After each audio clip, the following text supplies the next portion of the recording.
The Messerschmitt 262 screamed over the English Channel at 500 miles per hour, its twin jet engines leaving black contrails against the gray morning sky. Inside the cramped cockpit, the German pilot checked his fuel gauge and cursed. The needle hovered near empty. He'd been in combat for 20 minutes, and the Jumo turbojets drank fuel like a drowning man gulps air. He needed to land. Now. Through a break in the clouds, he spotted an airfield. The runway looked clear, buildings clustered near the control tower. Aircraft parked along the flight line. Relief flooded through him as he reduced throttle and began his approach. He was low enough now to make out details on the ground. Something felt wrong. The aircraft on the tarmac, their shapes weren't quite right. And then his stomach dropped. Those weren't Messerschmitts. They were Spitfires. The uniforms of the men running toward his aircraft weren't Luftwaffe gray. They were Royal Air Force blue. He'd just landed Germany's most advanced weapon, the world's first operational jet fighter, on an enemy airfield in Britain. The realization hit him like a brick. He was a prisoner. His aircraft was a gift. And he'd just handed the Allies the one thing they'd been desperate to capture for months. An intact Me-262. Every technical secret, every tactical advantage, every weakness the jet fighter possessed was about to be laid bare on a British examination table. What happened next would change aviation history forever. Because when Allied engineers finally understood how Germany's jet fighter worked, they discovered something the Luftwaffe had been desperately hiding. The Me-262 wasn't invincible. It was fatally flawed. And those flaws were about to cost Germany the air war. September 1944.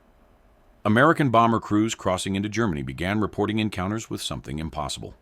Fighters without propellers, moving faster than anything in the Allied arsenal. At first, intelligence dismissed the reports as combat stress or identification errors. But the sightings kept coming, and pilots started dying. Major Chuck Yeager, flying escort for B-17 bombers over Bavaria, watched a Messerschmitt 262 make a single pass through his formation. The jet came in from above at a 45-degree angle, fired a 2-second burst, and destroyed a bomber before any P-51 could react. Then it was gone, accelerating away at a speed that made pursuit pointless. It was like trying to catch lightning, Yeager reported in his mission debrief. By the time you turned toward it, it was already 2 miles away. The math was brutal and simple. The Me-262 could fly at 540 miles per hour. The P-51 Mustang, America's best fighter, topped out at 437. A Spitfire Mark 14, Britain's fastest operational fighter, could manage 448. The German jet had a 100-mile-per-hour advantage. In air combat, that might as well have been 1,000. RAF squadron leader James Johnson encountered an Me-262 over the Ruhr Valley in October 1944 and barely escaped with his life. It came out of nowhere, he wrote in his combat journal. One moment the sky was clear. The next, tracers were cutting past my canopy. I broke hard left, pulling everything my Spitfire had. When I looked back, the German was already gone. I never even got my gun sight on him. The jet's cannon armament was equally terrifying. 4 30mm Mk-108 cannons, each firing explosive shells that could tear a bomber apart with a single hit. A 2-second burst delivered enough firepower to destroy any Allied aircraft. And because the Me-262 attacked at such high speed, pilots barely had time to fire before flashing past their targets.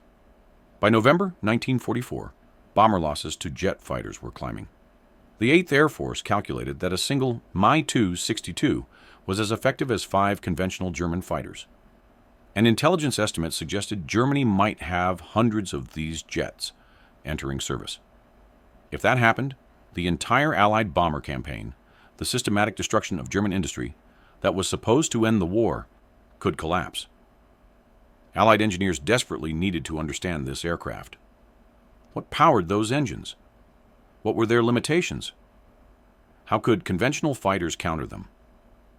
Every Me-262 shot down over Allied territory had been too damaged to provide answers. The jets either crashed at high speed, destroying critical components, or pilots managed to limp them back to German airfields before bailing out. Intelligence tried everything. Photo reconnaissance captured images of Me-262s on the ground, but photographs couldn't reveal performance characteristics. Interrogations of captured Luftwaffe pilots produced vague descriptions, but no technical data. The pilots themselves didn't understand the engineering. They just knew the jet was fast and deadly. Technical intelligence needed the impossible. An intact Me-262, on the ground, in Allied hands, where engineers could measure every component, test every system, and discover every weakness. The problem was that German pilots protected these aircraft with their lives. They'd been ordered to destroy their jets, rather than let them fall into enemy hands. Some pilots carried special incendiary charges specifically to burn the aircraft, if capture seemed likely. The odds of capturing an intact Me-262 seemed impossible. And then, on a cold morning in March 1945, impossible became reality. March 1945, somewhere over the North Sea. The German pilot had been flying combat air patrol for 90 minutes, protecting retreating Wehrmacht units along the Dutch coast. His name was Oberleutnant Heinrich Erler, a veteran with 18 kills to his credit. He'd transitioned to jets 3 months earlier and considered the Me-262 the finest aircraft he'd ever flown. Today's mission had been routine until British Spitfires appeared over the coastline. Erler engaged, making 2 high-speed passes that scattered the British formation. But jet combat burned fuel at an astonishing rate, and his gauges were dropping into the red. He turned east, or what he thought was east, heading for his base at Leeuwarden in occupied Holland. But somewhere during the dogfight, pulling high G turns through cloud cover, Erler had become disoriented. Combat disorientation was more common than anyone admitted. Pilots flying at 400 miles per hour, pulling forces that drained blood from their brains, sometimes lost track of compass headings. The human inner ear, evolved for ground-based navigation, simply couldn't keep up with modern aerial combat. When Erler dropped below the cloud deck and spotted an airfield, his mind made a simple assumption. Flat green countryside, an airfield with a long runway, military buildings near the control tower. It had to be Leeuwarden. He was wrong. It was RAF Woodbridge in Suffolk, England, 60 miles across the North Sea from where he thought he was. The Me-262's landing gear came down. Erler reduced throttle, feeling the jet engines spool down with their characteristic whine. The Jumo turbojets were temperamental, requiring careful throttle control. Too fast a reduction caused flameouts. Too slow, and you overshot the runway. He'd practiced this landing 100 times. His wheels touched British soil at exactly 130 miles per hour. A perfect landing. On the wrong side of the war. The jet rolled smoothly down the runway, decelerating. Erler steered toward what he assumed were Luftwaffe ground crew. And then he saw the roundels. Red, white, and blue circles on the wings of fighters parked along the flight line. Not the black crosses of the Luftwaffe. Royal Air Force markings. His hand shot to the throttle. He had perhaps 15 seconds before ground personnel reached him. The engines were still running. If he could advance the throttles carefully, build up speed without flaming out, he might make it back into the air. But the Jumo engines needed 30 seconds to spool up to takeoff power. He didn't have 30 seconds. Men in blue uniforms were running toward his aircraft now. Some carried rifles. A jeep with a mounted machine gun accelerated across the grass. Erler's hand fell away from the throttle. Escape was impossible. He shut down the engines. The turbines wound down with a descending whine. In the sudden silence, Erler could hear his own heartbeat pounding in his ears. He opened the canopy. Cold British air rushed into the cockpit. He climbed out slowly, hands visible, knowing that any sudden movement might get him shot. His boots touched the ground. An RAF officer approached, service revolver drawn but pointed down. The officer's expression wasn't hostile. It was something else, almost gleeful. "Welcome to England," the officer said in accented German. Erler said nothing. There was nothing to say. He'd just committed the greatest intelligence disaster of his career. Within minutes, he was in a vehicle heading away from the flight line. Behind him, British personnel surrounded the Me-262, already securing it with ropes and chocks. Nobody was allowed to touch it until the experts arrived. At RAF Fighter Command Headquarters, the phone call triggered a reaction that rippled all the way to Churchill's War Cabinet. An intact Me-262 on British soil. Every intelligence officer who'd spent months trying to capture this aircraft could barely believe the news. Air Chief Marshal James Robb personally ordered the jet transported to the Royal Aircraft Establishment at Farnborough under armed guard. Captain Eric Brown received the call at 1400 hours. Brown was Britain's chief test pilot, the man who'd flown more captured enemy aircraft than anyone in the RAF. German fighters, Italian bombers, even experimental prototypes. When they needed someone to evaluate captured technology, they called Brown. "Get to Farnborough immediately," his commanding officer told him. "We've got the jet." By nightfall, the Me-262 sat in a secured hangar at Farnborough, surrounded by engineers, intelligence officers, and aviation experts. Mechanics carefully removed panels, exposing the revolutionary turbojet engines. Photographers documented every detail. American observers from Wright Field arrived within 24 hours, understanding that this intelligence coup belonged to the entire Allied air effort. What they discovered over the next 72 hours would change everything. The BMW 003 and Junkers Jumo 004 turbojet engines lay exposed on examination tables, like patients in surgery. British engineers stared at technology that seemed decades ahead of Allied jet development.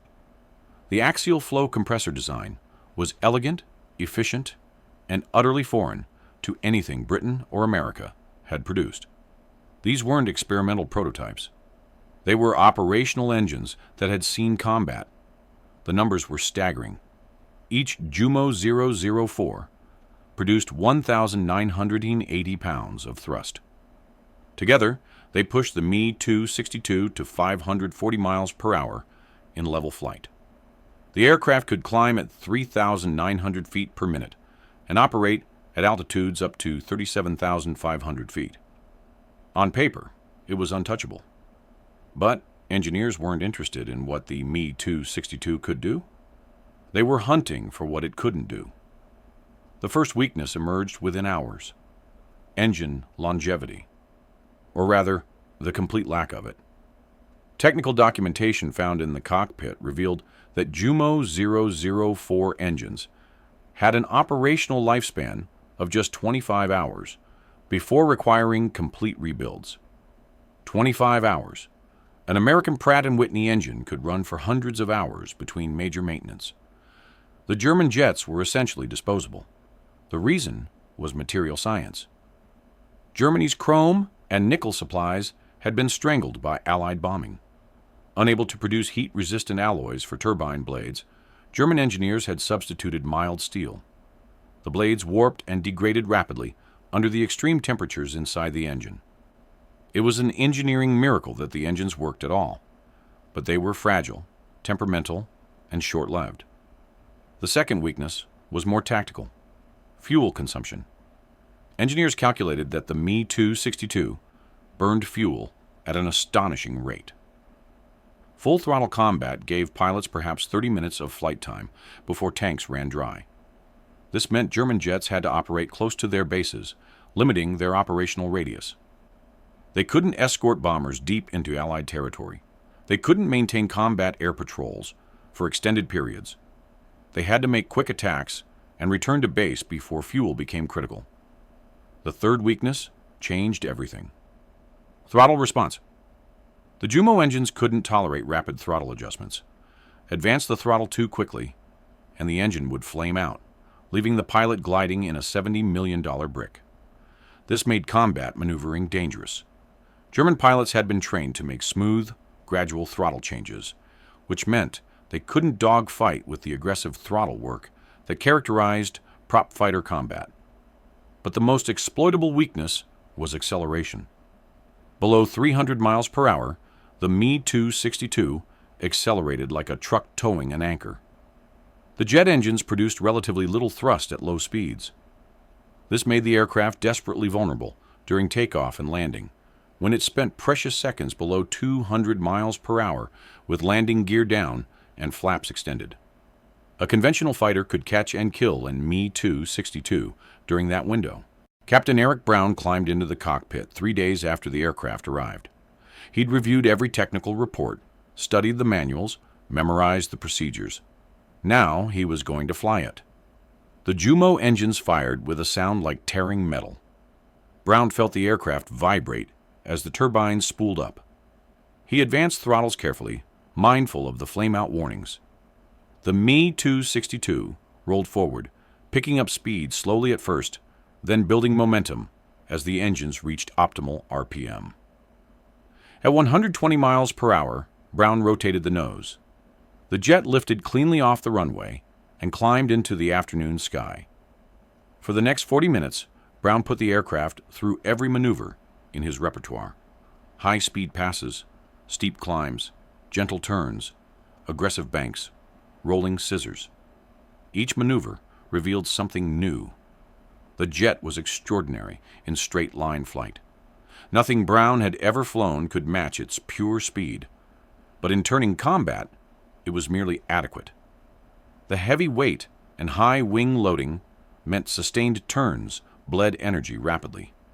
A Spitfire could outturn it easily, and P-51 could stay inside its turning circle without difficulty. The dive performance was impressive, but limited. Above 500 miles per hour, compressibility effects made the controls heavy. Brown needed significant strength to pull out of high-speed dives. This created a vulnerable moment when German pilots were fighting their own aircraft instead of watching for threats. Brown landed and filed his report immediately. His assessment was clinical and devastating.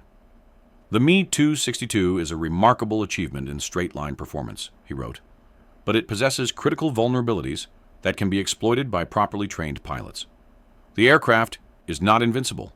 It is beatable." That single sentence changed the air war. Within 48 hours, tactical bulletins marked priority distribution reached every Allied fighter squadron in Europe. The intelligence was precise, actionable, and deadly. Engage Me-262 during takeoff and landing phases. Aircraft is vulnerable below 250 miles per hour with gear extended. Position fighters near known jet bases. Attack during approach when engines cannot respond to rapid throttle changes. Force jets into sustained turning combat. Me-262 bleeds energy in horizontal turns. Spitfires and P-51s can outturn the jet at all speeds below 400 miles per hour. Extend engagements to exploit fuel limitations. Jet has 30 minutes maximum combat endurance. Force maneuvering to burn fuel. Disengage and re-engage. Make them run dry. The doctrine was revolutionary. For months, Allied pilots had been told to avoid jet fighters whenever possible. Now they were being taught to hunt them. Fighter groups began assigning entire squadrons to patrol known Me-262 bases: Tempelhof, Rhein, Brandenburg. Anywhere jets operated, P-51s waited. March 25, 1945. Lieutenant Colonel John Meyer led 8 P-51 Mustangs to patrol near Parchim Airfield, a known Me-262 base. They arrived at dawn, positioning at 10,000 feet, watching the runway through binoculars. At 7:15, 3 Me-262s appeared in the landing pattern, returning from a mission. Gear down, flaps extended, speed below 200 miles per hour, exactly as British intelligence had predicted. Meyer rolled in from altitude, diving on the trailing jet. The German pilot saw him coming and attempted to firewall the throttles for a go-around. The Jumo engines flamed out, both of them. The Me-262 became a glider. Meyer closed to 200 yards and fired a 3-second burst. The jet exploded before it reached the runway. The second Me-262 managed to land, but two P-51s strafed it as it rolled out, destroying the aircraft on the ground. The third jet pilot saw what was happening and attempted to climb away on partial power. 4 Mustangs pursued him through a shallow climb. The jet couldn't outrun them at low altitude, with landing gear still extended. He covered 8 miles before American tracers found his engines. The pilot bailed out. All 3 Me-262s destroyed in less than 4 minutes. This pattern repeated across Germany. Jets that had seemed invincible in January were dying in March. Not in high-speed combat, but during their most vulnerable moments. American and British pilots learned to exploit every weakness British intelligence had documented. Chuck Yeager shot down an Me-262 on November 6, 1944, before the captured aircraft analysis was complete, but his tactics matched what engineers would later recommend. He caught the jet during its approach to an airfield, low and slow, and destroyed it with a single burst. After the intelligence distribution, Yeager's success became standard procedure. The psychological impact on German pilots was devastating. Luftwaffe journals from March and April 1945 show increasing concern. One entry from a jet-base commander read, "They know our weaknesses now. They wait for us at our own airfields. Our advantage is gone." German losses mounted. In January 1945, Me-262 units reported a loss rate of 3% per sortie. By April, that number had climbed to 12%. Jets that had been Germany's secret weapon 6 months earlier were now being systematically hunted and destroyed. The tactical intelligence had one other critical effect. It destroyed the myth. For months, the Me-262 had terrified Allied bomber crews. The psychological advantage of an invincible superweapon was often as valuable as the weapon itself. But once pilots understood the jet could be beaten, fear turned to confidence. Bomber crews stopped panicking when jets appeared. Fighter escorts stopped avoiding them. The Me-262 became just another German aircraft. Dangerous, but mortal. By May 1945, when Germany surrendered, the Luftwaffe had built approximately 1,400 Me-262s. Only about 200 ever operated simultaneously, and their effectiveness had been cut by more than half once Allied intelligence revealed their vulnerabilities. Aviation historians later calculated that the tactical doctrine developed from the captured Me-262 saved an estimated 500 Allied aircraft and over 3,000 aircrew lives in the final 3 months of the war. But the intelligence coup's value extended far beyond 1945. The captured Me-262 was crated and shipped to Wright Field, Ohio, in June 1945. American engineers swarmed over it like archaeologists, examining an artifact from the future. Every component was measured, photographed, and reverse engineered. The Jumo 004 engines were disassembled down to individual turbine blades. The airframe was stress tested. The weapons systems were analyzed. What emerged from that analysis shaped American aviation for the next decade. The swept-wing design influenced the development of the F-86 Sabre, America's first swept-wing fighter jet. The engine compressor layout informed improvements to American turbojet designs. Even the cannon placement and cockpit ergonomics were studied and adapted. British engineers took different lessons from the captured aircraft. They focused on engine reliability. The Rolls-Royce Nene and Derwent engines, which would power Britain's jet fighters through the 1950s, incorporated design elements specifically engineered to avoid the material failures that plagued the Jumo 004. British jets wouldn't be disposable. They'd be durable. The Soviet Union benefited indirectly. When British intelligence shared technical data with their Soviet allies in 1945, Russian engineers used it to accelerate their own jet programs. The MiG-15 which would dominate early Korean War combat, owed conceptual debts to German jet technology that Allied intelligence had cataloged from captured Me-262s. But perhaps the most important legacy was tactical. The principle that every advanced weapon has exploitable weaknesses became foundational doctrine for Cold War air forces. When the Soviets introduced the MiG-15 in Korea, American pilots didn't panic. They studied it, found its weaknesses, and developed tactics to counter it. The pattern established with the Me-262, intelligence leading to tactical adaptation, became standard procedure. The irony was profound. Germany had invested enormous resources into developing the world's first operational jet fighter.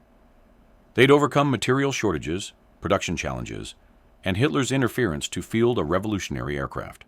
And then one navigation error gave the Allies complete access to every secret the Me-262 possessed. Oberleutnant Heinrich Erler spent the remainder of the war in a POW camp, unaware of the intelligence disaster his landing had caused. He returned to Germany in 1947 and lived quietly until his death in 1982. Luftwaffe records suggest he was never officially blamed for the capture.